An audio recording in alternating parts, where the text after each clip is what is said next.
Hello Bangladesh, ফুল বাংলাদেশ, সবাই আশা করি ভালো আছো।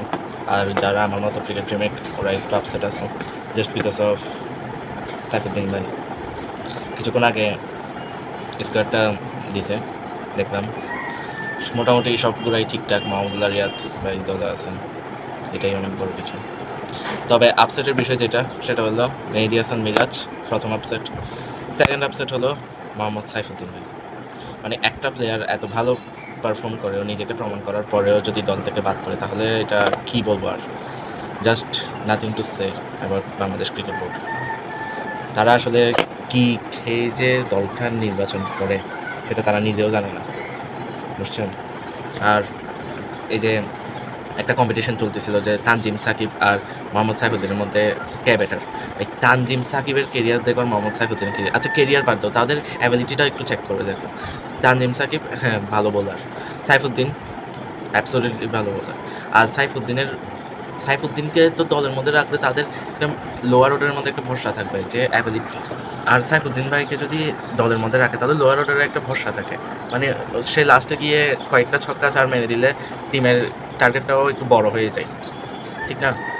আর একটা ম্যাচের পারফরমেন্স দেখে দল নির্বাচন ভাই বুঝলাম, একটা লাস্ট ম্যাচের মধ্যে সাইফুদ্দিন 55 রান খেয়েছে, 3 ওভার বোলিং করে, একটা উইকেট নিয়েছে, 55 রান। ওকে ওকে, লিটন দাস আমাদের classical Das, master blaster Liton Kumar Das, তিনি কী করছেন? তার 10টা লাস্ট টি20 এবার ব্যাটিং এভারেজ চেক করেন, 10টা না 20টা চেক করেন, 20টা না 30টা চেক করেন। এই সেই কখন 2022 সালে ইন্ডিয়ার সাথে বাংলাদেশ একটা ভালো পারফরমেন্স করছিল, যদিও জিততে পারে নাই। Liton Das I think 57 run কি 60 রান করছে। তারপরে 2020 সালের মার্চের 6 তারিখ জিম্বাবুয়ের সাথে 176 রানের ইনিংস। বলতে গেলে 176 রানের লিটন দাসের এই ইনিংসটা থেকে আমি বলবো হচ্ছে সৌম্য সরকারের 169 রানের নিউজিল্যান্ডের বিপক্ষে ইনিংসটা আরও বেশি ভালো ছিল, জাস্ট বিকজ অফ দেখেন তাদের বোলিং লাইন আপ।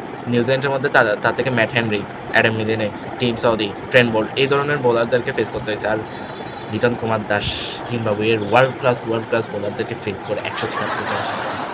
কিন্তু হোক 176 রান, এটা নিয়ে তিনি আগামী 2031 বিশ্বকাপ পর্যন্ত নিশ্চিত। সে যদি 10 ম্যাচে ডাকও মারে তাও তার নিশ্চিত। কিন্তু সাইফুদ্দিন ভাই এক ম্যাচের মধ্যে যদি আপনি 55 রান করেন তাহলে মনে রাখবেন যে এটা বাংলাদেশ, এটা আপনাদের ট্যালেন্টটাকে বাংলা ফ্যামিলি ম্যান।